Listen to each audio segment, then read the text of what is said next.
As Karen said, I'm a PhD student here part-time and also senior lecturer in sports and exercise therapy. My PhD is around football and really trying to get a handle on this kind of muscle function before, during and after injury, because as I'm going to go into, there's still so many questions with male professional football players that are unanswered with regards to how long we're injured for, the prevalence of injury, the incidence of injury, and obviously the return to play measures as well. So I'm sort of going to talk through my PhD as a whole, just to give you some background first, and then we'll go into the actual TMG studies after. So fundamentally, we want to use body composition measurements for standardising protocols for injury, for performance, and obviously everything to do with return to play as well. And we really want to start to get a handle on what's going on in individual muscles as well as collectively in regions. So that's where sort of my PhD started, really, is trying to think about, well, what are the main injuries that we see in football, which we've got lots and lots of European data, dated now but still relevant UK data, saying that injury instances around 8.5. We're actually finding a little bit higher at 9 now per 1,000 hours. And we're also finding that the most prevalent structures are muscle to be injured, and specifically the thigh, whether that's the anterior, posterior. When we delve into that further, 12% around that is of hamstring injuries are muscle. So when you think about it, technically, the most common injury we see is hamstring, and the most common tissue that we find is muscle injuries. So that's sort of where my PhD started, really trying to set the scene as an epidemiology study, and then delving into why that's happening, the mechanics and the return to play around that. So the first study that I've conducted, which is I'm going to sort of present some of the information and data on today, is actually an epidemiological study, which some of you guys have already heard about.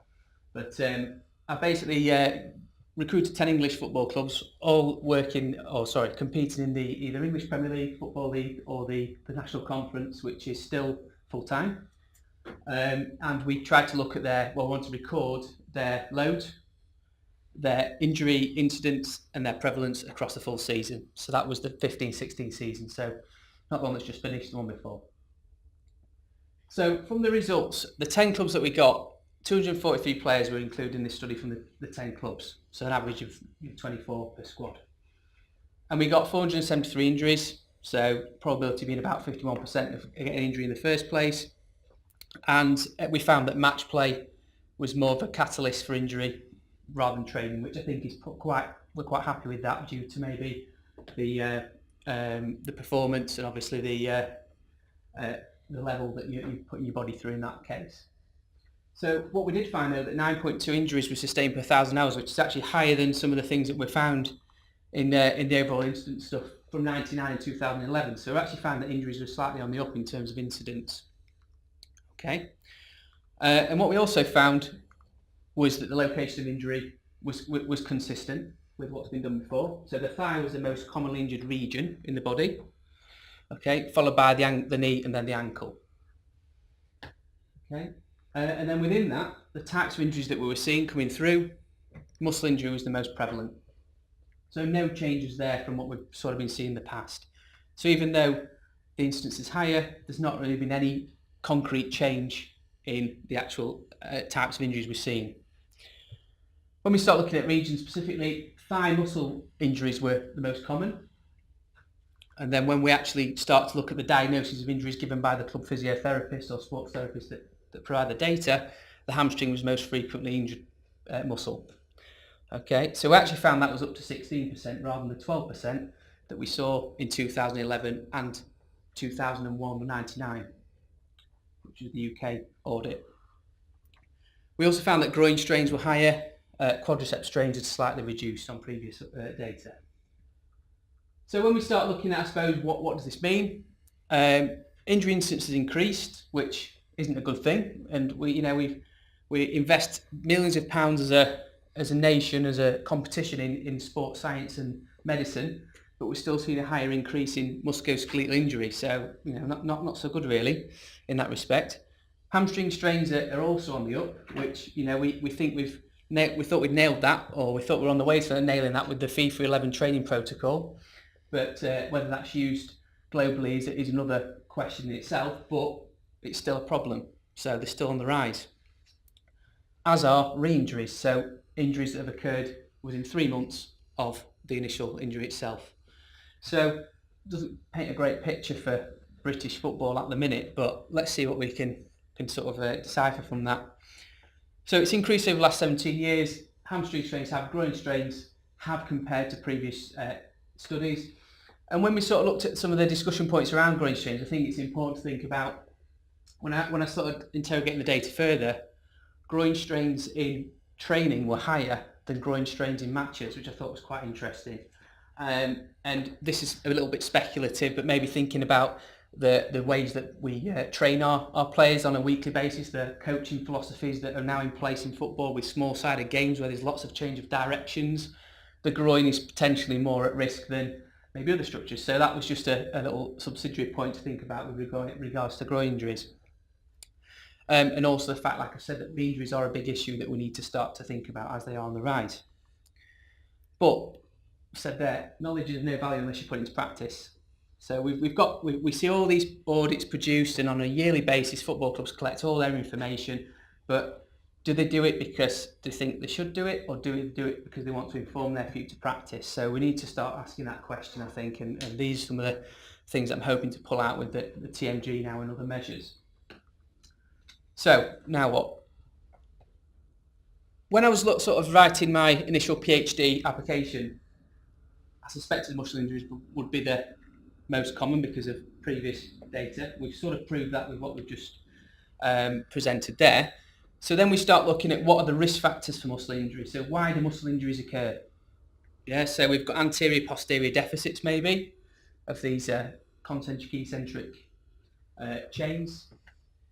We've got asymmetry that could be unilateral or bilateral. We've got flexibility. Previous injury, which is actually suggested to be the highest, and also strength measures. So if we sort of painted a picture of why these risk factors, why these muscle injuries occur, these are the sort of well accepted risk factors for this type of musculoskeletal injury. So in conjunction with sort of talking to supervisors and looking at how we can actually stringently measure these, the TMG came up as a really innovative and potentially reliable measure for looking at what a single muscle is doing. Okay, so looking at its contractile properties, its function. We also decided to use DEXA as well to get a handle on the mass of the lean tissue in those regions that we are collecting. So clearly I can't get the lean tissue mass of the bicep femoris, but what I can do is get the lean tissue mass of the thigh, and we can see if there's asymmetries in mass, has any relationship with asymmetries in function. And that's something that's not ever been done on football players before. So that was sort of a nice subsidiary study that's going to form quite an important part of my sort of thesis going forward. But fundamentally, we want to know about the physiology and the function of this muscle, and are we putting people back into play at the right time? Is there something that we can do to improve prognosis of injuries going forward? So I suppose that was the aim of this is the aim of my current study that's going on. So I've completed one season so far, and we're just about to start the second season in June, July this year for the 17-18 season. But we want to obtain 200 DEXA scans, 200 TMG measures on 200 players during these 2 seasons to actually get some nice quality and standardized reference ranges for a variation of muscle groups, individual muscles, according to the epidemiological data. So the methodology for this I've not sort of included in this presentation, but fundamentally I followed the suggested protocol for electrode placement. So this was before Hannah's stuff came out, because we'd already started this study. So 5 centimetres intra-electrode distance. But we have started to look at a standardised protocol for our probe placement. So we've tried to be a little bit very specific in the regions that we're testing. So I'm testing the rectus femoris bilaterally, the bicep femoris bilaterally, adductor longus, the gluteus maximus, and then both the gastrocnemialis and lateralis. So I've selected 6 sites, and they're all lower limb because of the nature of the sport that we're involved within. And we've looked at the previous references and citations on pro placement, usually by EMG texts, sort of Dilagi data texts in EMG studies or textbooks, and then we've tried to adapt that, looking at the angle of pronation of muscle and the origin and insertion of the muscle. So we've tried to devise some strategies, and that's actually due to be published in the next month or so, which I'll talk about in a second. So we've used that as our methodology, kept with the 10-second interstimulus time, and we're stimulating the muscle to the peak or the failure, as all the other studies have talked about, in increments of 10. So we've sort of followed most of the protocols that are widely accepted within the current text, but then we've also adapted our pro placement to try and be rigid, because I'm wanting some repeat measures from this, so I've got to be as standardised as I can. So we're taking the TMG, and we're also taking DEXA on these 200 players. We're going to analyse them as a TMG paper, so some reference ranges according to position. So these will be healthy players, and there'll be DEXA, and there'll be 200 DEXA scans as well. There might be actually slightly more than that, because we've got some other football players on other studies that we might pull in, and we can actually then come to some body composition reference ranges according to player position as well, which should help for sort of injury identification and comparing baselines. Alongside this is also going to be a prospective, I suppose, audit going on of load and injury.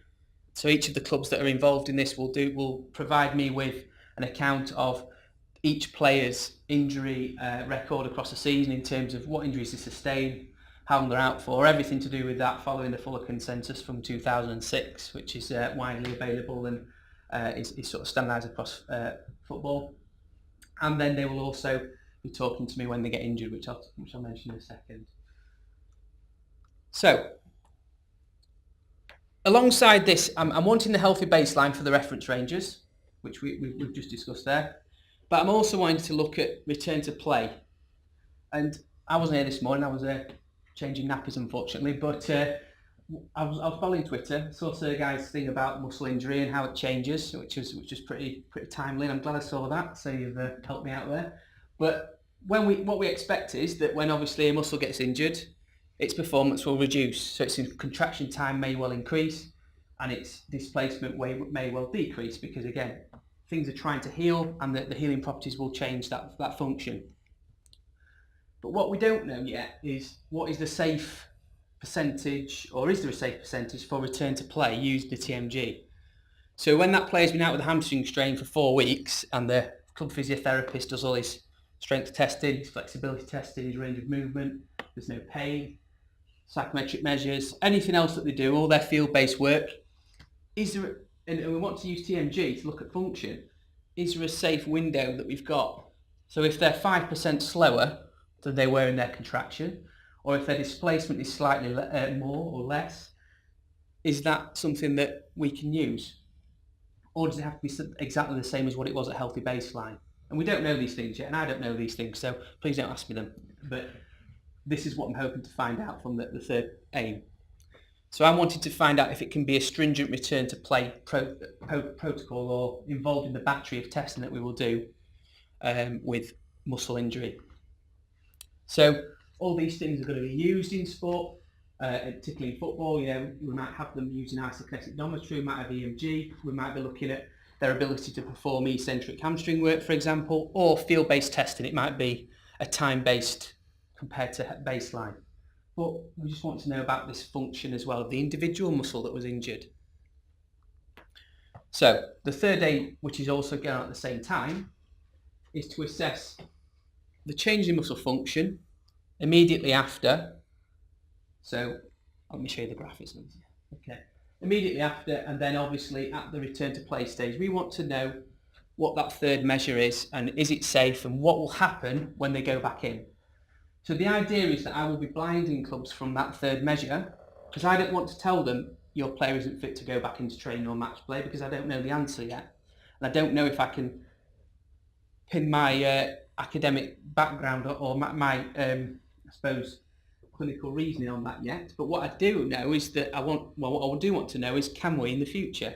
So I want to know if these players go back, we've tested them, and the club will just tell me, yeah, this player is fit to return to play. I'll be retesting the player on that structure, on that individual muscle and the opposite side as well. Let them go back in, and then we'll be following their injury record for the rest of that current season, or for 3 months after. So we want to know if they were the same. Was there any correlation between injury or not? If they were slightly different, was there a correlation? And this is all coming from this previous injury being the highest risk factor for muscle injury. So it's telling us a picture here that you strain your muscle, regardless of your rehab, sometimes you are more likely to get injured, but in the future, could we use TMG to further inform us as to that, and how much can we pin our sort of hopes on that? So where am I today? So at this point in time, we're waiting for the pro placement journal, the article to be published, which we promised is going to be in the next 2 months, I think. It's yeah. Okay, so this will be in the inaugural edition of the ASMFA, which is really nice.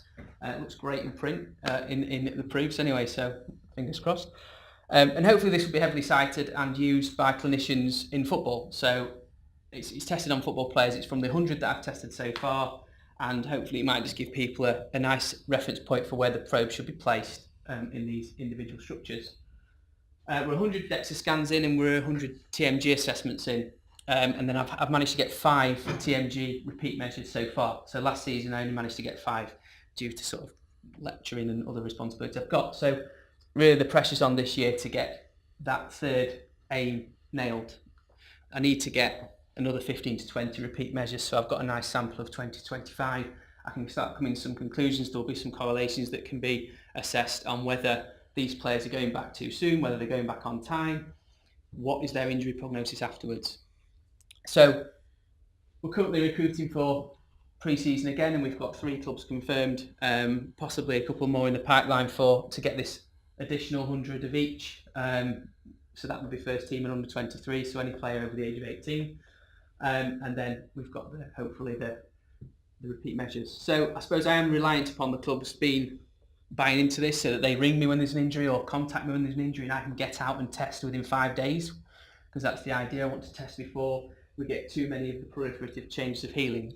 Okay, so I want to let the inflammatory response settle down. I want to let all the bleeding settle down in the first few hours, obviously, but I don't want to be getting through proliferation and start going into remodelling until we've got a measure. But then I want to get that last measure as well, so really important. So quite arduous to get the 3 measures, but be worth it if we can get that nice little correlation of the 3 measures.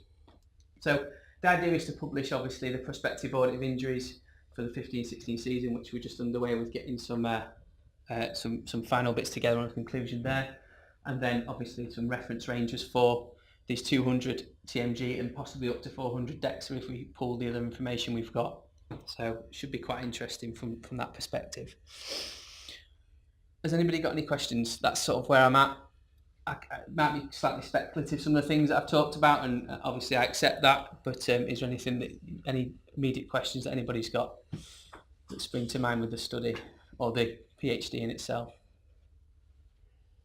Really impressive collection of data you've got. Sort of slightly outside the realm of the study, I suppose, but you mentioned prevalence of groin injuries in training seems to be higher than matches, and you kind of speculated why that might be. Do you think there's an element of coaching, I suppose, prioritising skill and tactical coaching over conditioning, and actually are they doing their players a disservice by not preparing them for the types of, to resist the types of injuries they might sustain in a match situation? Not just that actually they're risking more groin injuries in training because of the type of training they're doing, but actually are they making them more at risk of, let's say, hamstring injuries in a match because they're not conditioning them to deal with these hamstring stresses during training? I think that's it's a huge question for the philosophy of coaching in football. So it's but possibly, I mean, it's something that the FIFA 11 Pro. I don't know if you've seen the FIFA 11, which is a sort of we're not very good at football a in Scotland, so not really.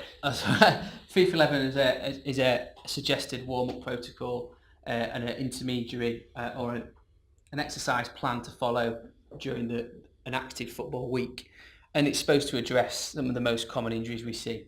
Now, there has been shown to be some good results in the literature if that is implemented correctly, but you're talking about the philosophy of the coach, and if you get a new manager next week, he might decide to throw the baby out of the bathwater and do something completely different and run players.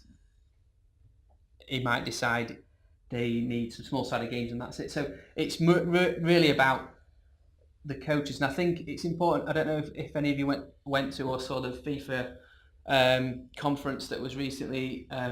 It was all over Twitter anyway. With regards, I think I couldn't go because it was our baby's due date. Karen went instead, so they talked about the differences in injury risk according to managers, and they were calling out some of the biggest football managers in the country or in the world, and saying this manager got this many injuries, and almost trying to match their training or match play philosophies according to their players' injury risk going forwards. It was Jan Ekstrand and et al. And his gang who do all the sort of big epidemiological data collection in Europe that were putting these correlations together, and it was really interesting to see that some of the most successful managers who were actually getting quite a few injuries, and probably it's due to their sort of their training or match preparations. So yeah, I think it's a massive cultural thing in football, which I'm certainly not going to solve with my information, but it's something that if we can maybe identify what the problems are, and we're doing it. This is the first UK audit since 2001, so football clubs collect data on a yearly basis, but they don't like to share because for various reasons, which we're not to go into. But the clubs that have shared that information with myself, obviously it's all anonymised, but we know the level of competition they were competing at in that season, and we can see that.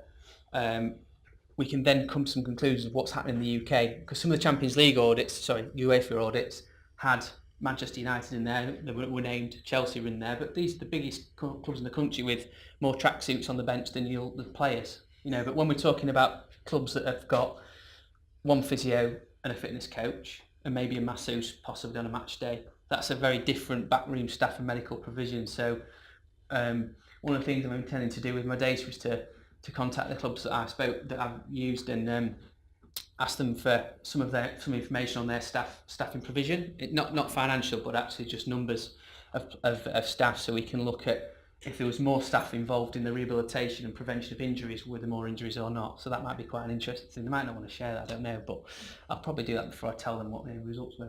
But yeah, so it's something that we've got to look at as a broad thing in football with regards to dealing with injuries, because they are on the up. The game is getting more demanding. The seasons are getting more packed with fixtures, especially in the lower leagues, where the actual squad sizes are smaller, so the players are involved, their load is being increased, so their tissue will fail, their muscular tissue will fail. It's a matter of time, so we've got to think about how we can be as robust as possible with return to play measures, and I think this is something that would be a really beneficial thing if clubs knew how to use it correctly. I'm not saying they don't now, but if they were really I suppose using it on a daily basis. I think I missed some of your initial part of your talk when you were talking about the volume that you were using the TMG and the elite athletes there. Really impressive that if you use it on a daily basis, I think you just get so much more of a picture of what's happening in players in terms of their muscular output. So yeah, fingers crossed. Any more questions? That's probably the longest answer you've had. Go for it. So I guess just the other thing would be, I don't know if there's anything published on this in football, but in rugby there's a strong correlation between time of season and injury occurrence. Yeah. As you expect, most injuries occur late in the season. It's a simple conclusion, but it's slightly more complicated than that, obviously. Yeah. But within football, it could well be the same situation. And I just wonder actually if there's application for TMG in terms of why are players picking up more injuries at certain times? What changes are the muscles going through across the course of a season? That actually, well, we can see that they're more susceptible to injury here because we can see that their muscles have been changing in this way up to this point. And then actually maybe for the run-in, because training load maybe decreases and match play increases, they start to become less susceptible to injury, and we can maybe track that with changes in muscle, using TNG, just in terms of thinking, from coach buy-in point of view, that's something that the coaches. Yeah, I think it's volume of use, isn't it? This would be, if this was used on a weekly basis, a daily basis. If we had the provision to do that, you would get a really solid picture of what was happening. At the minute, it's used at frozen time points, so it's cross-sectional in terms of the way that it's collected. It's not really, it's longitudinal in the fact that we're getting the picture of injury, but we're not getting the TMG longitudinal information really. So if a player, I test them in June before they load, which is the time to do it, or early July before they've gone through pre-season, which is typically a quite heavy loading period. If they get injured in October, I don't know what they've done in August, July, end of July, August and September. All I know is that they've got injured in October. So, yeah, of course, if we could start to track players regularly. But for me, with this, I haven't got the manpower to do that. But certainly, I know some of the large UK clubs have got TMG in place in their medical provision. So that would be the way that I would say to use it, not just using it as a reactive thing. So if we get an injury, having a look at what's happened, let's just see if we can prevent injuries by seeing if there's any large changes that we can attribute to an impending injury, rather than something that's injured now. Let's have a look at where they're at, where they were. So, but yeah, that's kind of a way to go some way towards that is when there's an injury occurs within the squad, test some uninjured players as well. See how they've changed at that time point. Yeah. And actually, are they all responding to training in the same way? And this was the unlucky one that got injured. But actually, you're kind of highlighting that they're all on the same trajectory there. Definitely. The only thing there will be the amount of load that we've got to try and match it with load, because we know that load's a massive variable for injury. If a player's not been through, we want them to be, I suppose, quite. So say if it was your first name on the team sheet time of player who's in every week, you want to match that against other players that are in that situation, rather than players who are in and out whose load numbers are a bit lower. But yeah, it's something to consider, definitely. Yeah, thank you for that. You've just given me a postdoc idea.